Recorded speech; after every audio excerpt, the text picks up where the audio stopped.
This is how to fix Spotify playing random songs. If you haven't already, make sure to go to the App Store, search up Spotify, and update the app or install it. Once you have it installed, let's go and open it up.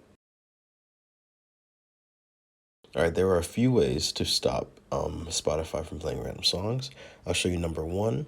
If I go ahead and go over to a playlist right here, and if you see right there next to the play button to play the playlist, there's this icon with two arrows going in between each other or overlapping. When that icon is green with a green dot on the bottom under it, then that means shuffle is on. If you press on it, in order to turn it off, you will have to update to Spotify Premium. If you add Spotify Premium, you'll be able to disable shuffle play and select manually on the songs that you'd like. Another way is if you go to the home page, once again in the top left, go and hit your profile icon, settings and privacy, go and hit on playback.